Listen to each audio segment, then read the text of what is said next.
what's strange and seems paradoxical to me about Aristotle's viewpoint is that if you walk like a pirate and you talk like a pirate, you shouldn't be an investment banker, because that's not what you're inherently supposed to do. If you have a peg leg and an eye patch and a disgruntled disposition, you should be on a pirate ship on the high seas. So he doesn't. Some would say the distinction between the two vocations is not as clear as you suggest. When we ended last time, we were talking about whether Casey Martin has a right to ride in a golf cart in the PGA tournaments. And it's worth remembering how we got into this debate and what's at stake for an understanding of political philosophy. Remember, we were looking at Aristotle's theory of justice, and one way of describing his approach to justice, we've called it teleological. Teleological because he says to allocate rights, we first have to figure out the purpose or the end of the social practice in question. Another way of describing Aristotle's account of justice is that justice is for him a matter of fit. It's a matter of fitting persons with their virtues and excellences to the appropriate roles. Now, I want to finish our discussion about Casey Martin and his claim for a golf cart, and then go back to one more consequential application in Aristotle, namely the question of slavery. What do you think about Casey Martin's request? Should there be an accommodation or not, given the nature of the game and of the tournament and its purposes? Isn't it discrimination if he's not provided the golf cart as an accommodation, say some? Others reply, no, if he got a cart, it would be unfair to the other golfers because they exert themselves, become winded, fatigued, walking the course. That's where we left it. What about the fairness argument? Okay, Jenny. My question was, why doesn't the PGA just make the option of a cart available to all golfers?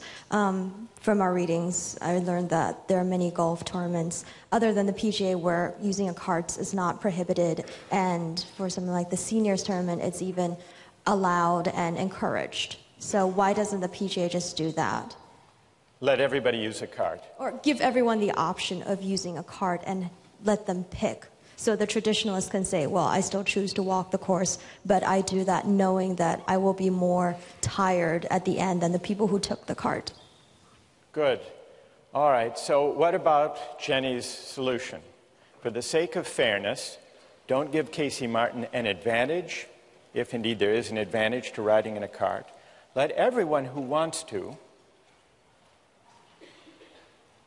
use a cart. Is everyone happy with that solution? Does it put to rest this whole dilemma? Who has an answer for Jenny? Yes. As was brought up last time, if you do that, you kind of ruin some of the spirit of golf, as a lot of people like to see it, if you let everybody take a cart. Even though it gives everybody the same playing field now, it sort of makes golf less of an athletic game, like you pointed out last class. It's just like if someone decides to go into another sport and they want an advantage, like if you have swimming, and then you say, okay, he wants flippers, so why don't we just allow everyone to have flippers during swimming? And what would that do to the Olympic swimming competition if people were free to use? Jenny, and here we better let Jenny reply to this. Da says it would sort of spoil the spirit of the athletic competition, as if in Olympic swimming you let anyone who wanted to swim with flippers. All right, Jenny, what do you say to Da? It would spoil the spirit of it. You're also ruining the spirit of golf by not letting people who are really passionate about the game and very good at it compete simply because of an aspect of golf which is not... The main point of golf is you use this club to make strokes and hit it into a hole. I'm sorry, I'm not a golfer, but that's basically the gist of the game from what I see it. And I was reading the PGA versus Casey Martin decision. That was one of the sentences that they said is because walking the course is not an inherent part of golf, only swinging the club is. Good. So Jenny replies to Da, well, it isn't really essential anyhow to walk the course. So we're back to the purpose. I mean, I'm sure there are, like wheelchair basketball, there are certain different competitions that can be made for people who may only be able to use their arms. Right. Yes. Michael, what do you think? And you just said that there's stuff like wheelchair basketball, where if you can't play basketball, there's another option. I think there's other options than the PGA Tour, but the PGA Tour is like, it's the best, it's the pinnacle, and you have to have certain requirements fulfilled to perform. All right, Michael, you want to say to Casey Martin, there is such a thing as the Special Olympics for those who are disabled. Go play in the golfing version of the Special Olympics. That's what you would say, Michael. Yeah. I think that walking is part of the sport of golf, and Casey Martin, if you can't walk the course, I don't think you should be able to play on the PGA. All right, good. Thank you very much for that exchange. What comes out of this exchange that goes back to Aristotle's theory of justice? Well, one thing is the question, is walking an essential part of golf? And the very fact that deciding whether there is a right for Casey Martin that the PGA must respect seems to depend, as Aristotle suggests it must, on debating and resolving the question, is walking essential to the game of golf? That's one moral of the story. But there's a second moral to the story from an Aristotelian point of view. What's at stake here, this is the second Aristotelian stake in this debate, is honor. Casey Martin wants the accommodation so that he can compete for the honor of winning the best tournaments. Now, why is it that the professional golfers, the great golfers, testified in this case, Jack Nicklaus, Tom Kite, in the readings, against letting them use a cart, and they, I suspect, would be equally vehement, Jenny, in opposing your suggestion of letting everyone ride a cart, and this goes back in a way to Da's point. How to put this gently? Professional golfers are sensitive about whether their sport is really a sport. Because if everyone rode around in a cart, or could, then it would become clear, or clearer, depending on your point of view, that golf is not really an athletic competition, but rather a game of skill, but not a sport. And so not only the question of debating the purpose, the teleological feature, but also from the standpoint of viewing debates about the purpose of golf, what's essential to golf, those debates, Aristotle suggests, inevitably are also debates about the allocation of honor. Because part of the purpose of golf is not just to amuse spectators. Scalia is wrong about that. From Aristotle's point of view, it's not just to provide entertainment. It's not just to make people happy. It's not a mere amusement. It's honoring, it's rewarding, it's recognizing a certain kind of athletic excellence. At least those who have achieved the highest honors have a powerful stake in maintaining that view. Now, some of you took the position, the Scalia position. This is an incredibly difficult and silly question, Scalia said. What is the essential nature of golf? It's not the kind of thing that the United States Supreme Court is equipped to decide or should decide. That's Scalia. But he only says that because he takes a very strong, and as it happens, anti-Aristotelian position on what a game is. It is the very nature of a game to have no object, no point, except amusement, says Scalia. That is what distinguishes games, he says, from productive activity. You can just imagine what kind of sports fan Scalia must be. And so he says it's impossible to say that any of a game's arbitrary rules is essential. And then he quotes Mark Twain's disparaging remark about golf.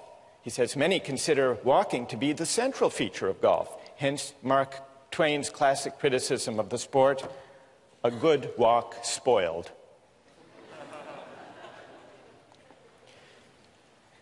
But Scalia misses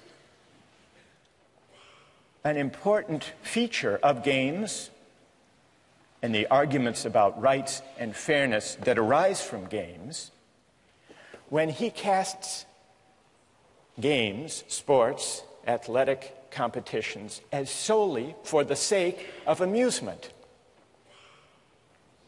as solely a utilitarian activity.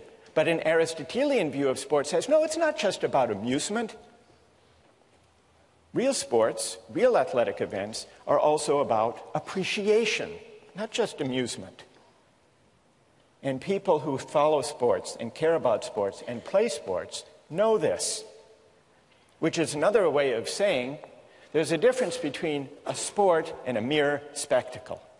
And the difference is that a sport is a practice that calls forth and honors and prizes certain excellences, certain virtues, and the people who appreciate those virtues are the true fans, the informed fans, and for them, watching the sport is not mere amusement, but that means that it's always possible to make sense of a debate about what feature of a sport is essential to it. We can make sense of these arguments. Never mind the question whether the court should decide. The PGA, in its own internal deliberations, can make sense of that debate, which is why they cared very much about their view, insisting on their view, that walking and exertion and fatigue are essential, not peripheral parts of sport. Well, this is all to illustrate the teleological and the honorific feature of debates about rights, which Aristotle says we need to take account of in thinking about justice. Now, I want to begin for us to consider whether Aristotle's theory of justice is right or wrong, whether it's persuasive or unpersuasive. And I want to get your thoughts about that. But I want to anticipate one obvious and important objection. If justice is about fitting persons to roles, matching virtues to the appropriate honors and recognition, if that's what justice is, does it leave room for freedom? And this is one of the main objections to Aristotle's teleological account of justice. If certain roles, social roles, are fitting or appropriate to me, where does that leave my right to choose my social roles, my life purposes for myself? What room does teleology leave for freedom? And in fact, you may remember, Rawls rejects teleological accounts of justice because he says that teleological theories of justice threaten the equal basic rights of citizens. So let's begin to examine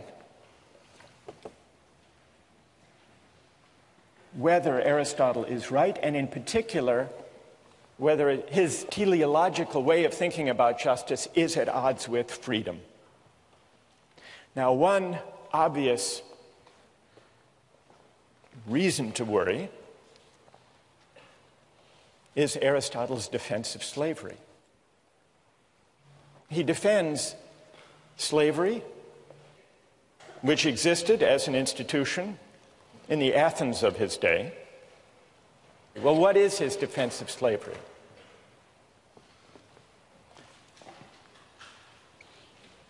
Two conditions have to be met for slavery to be just. First, it has to be necessary. And Aristotle says, at least in our society, slavery is necessary. Why is it necessary? If there are to be citizens who are freed from manual and menial and household chores, to go to the assembly, to deliberate about politics,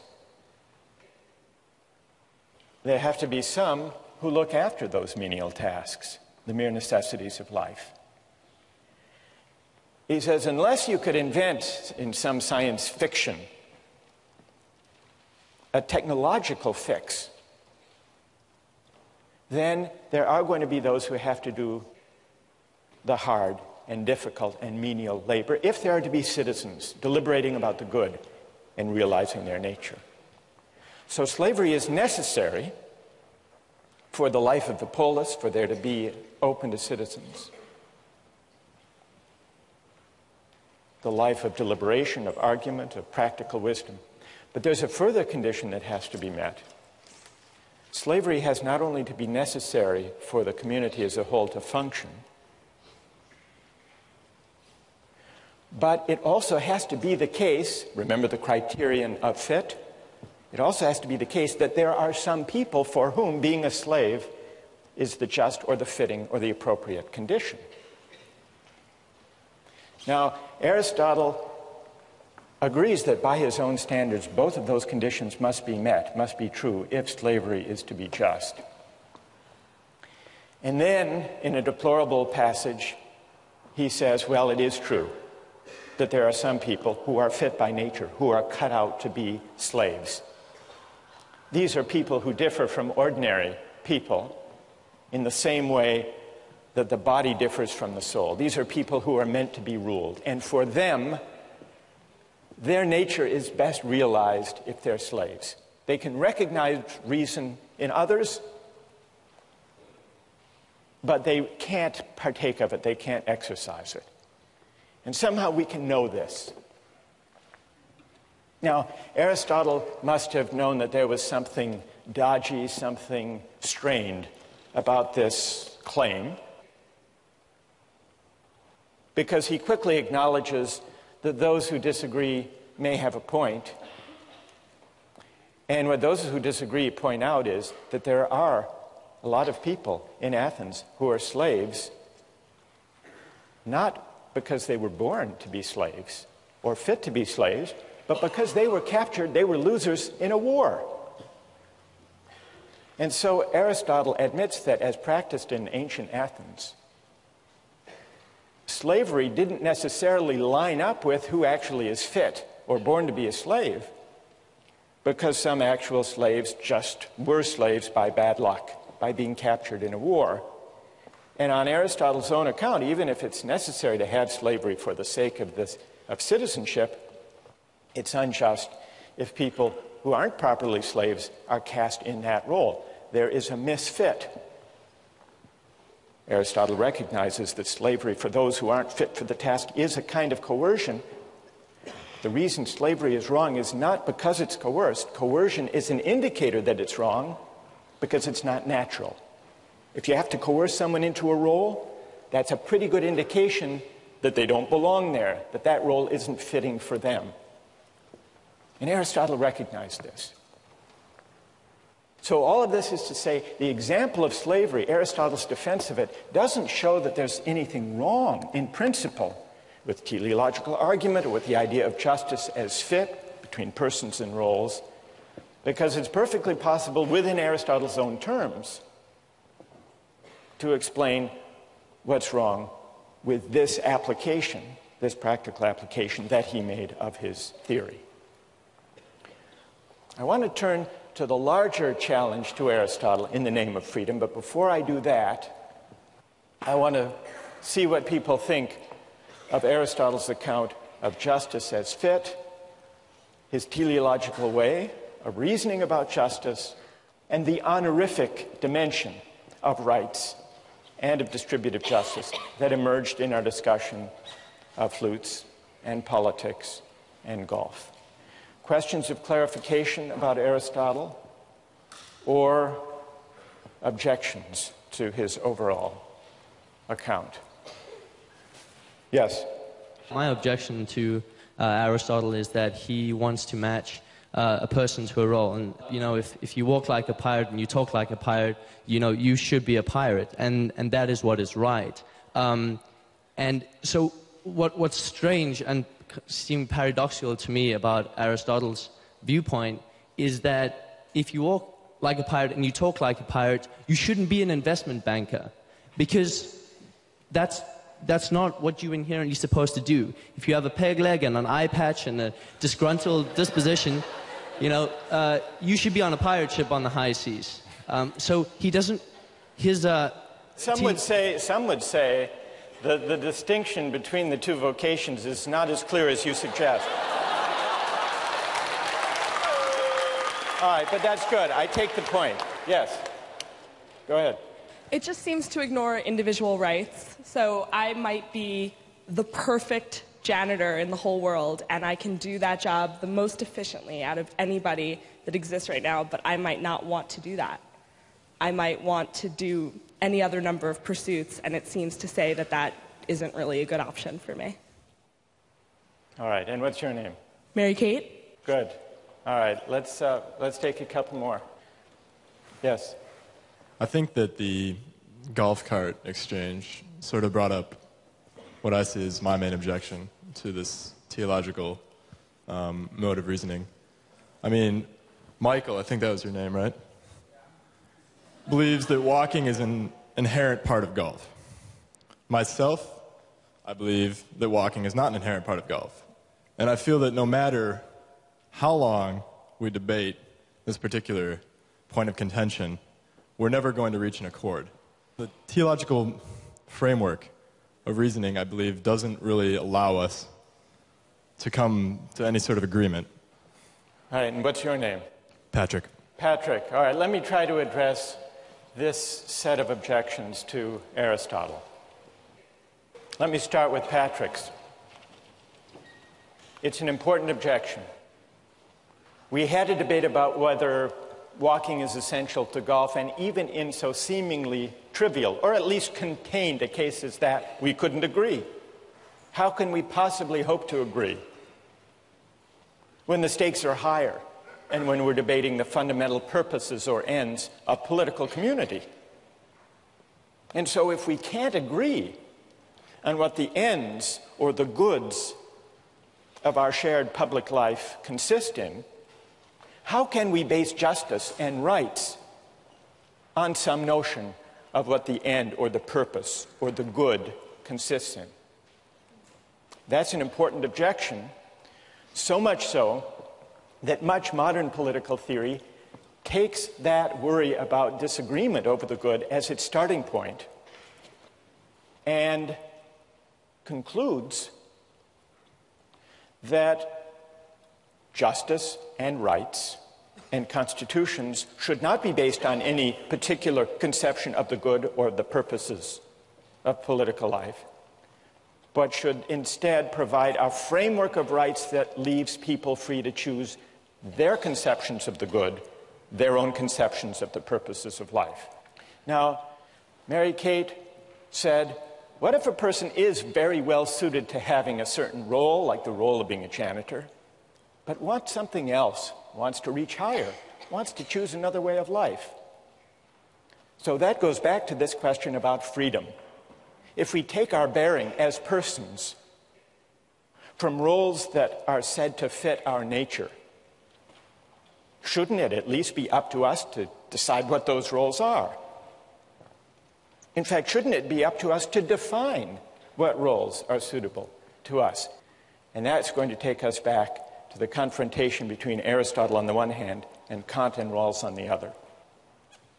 Kant and Rawls think Patrick has a point.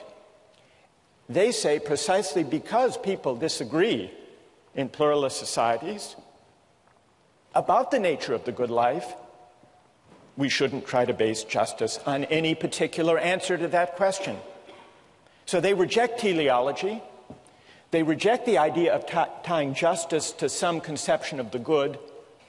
What's at stake in the debate about teleology, say Rawlsian and Kantian liberals, is this. If you tie justice to a particular conception of the good, if you see justice as a matter of fit between a person and his or her roles, you don't leave room for freedom. And to be free is to be independent of any particular roles or traditions or conventions that may be handed down by my parents or my society.